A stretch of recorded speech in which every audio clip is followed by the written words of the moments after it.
This is In the News in VOA Special English.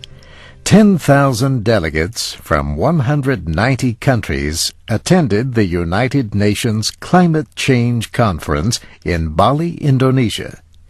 It ended last Saturday with an agreement to begin negotiations for a new treaty on global warming. The new treaty will replace the Kyoto Protocol when parts of that treaty end in 2012. Most countries seemed pleased with the steps taken in Bali. The agreement is being called the Bali Roadmap. It took 13 days to reach the agreement, 1 day longer than planned. A major area of dispute in the final hours was whether to include detailed goals for reductions in the release of heat-trapping gases. The European Union led a group of countries and environmentalists that wanted to include them. But a group led by the United States and including Canada, Japan, and Saudi Arabia objected. In the end, the American delegation accepted a compromise. Emissions targets were made into a footnote at the end of the document.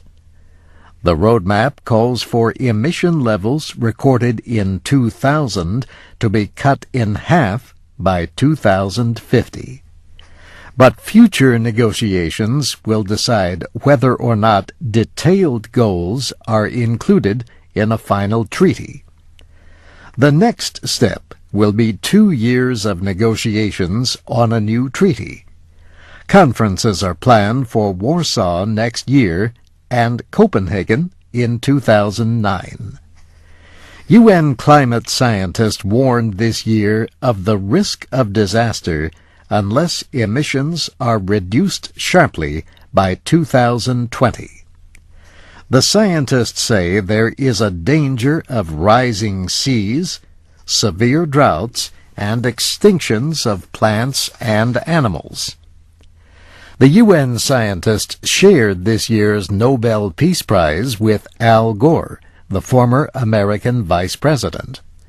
Speaking in Bali, he said the United States was mainly responsible for blocking progress at the conference.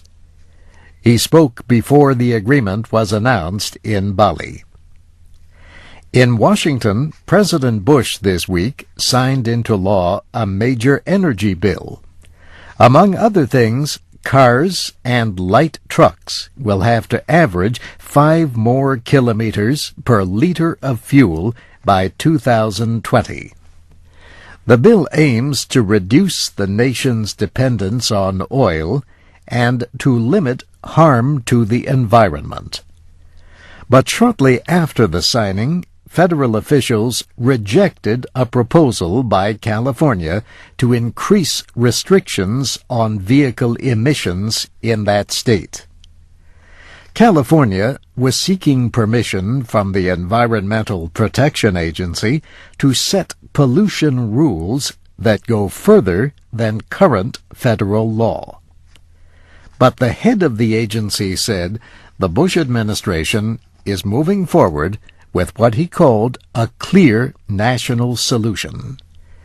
He said this is better than if individual states were to act alone and set their own rules.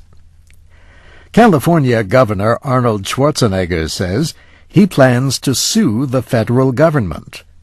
The EPA refusal also affects 16 other states that want to set their own carbon dioxide limits on cars and trucks. And that's In the News in VOA Special English, written by Brianna Blake. I'm Steve Ember.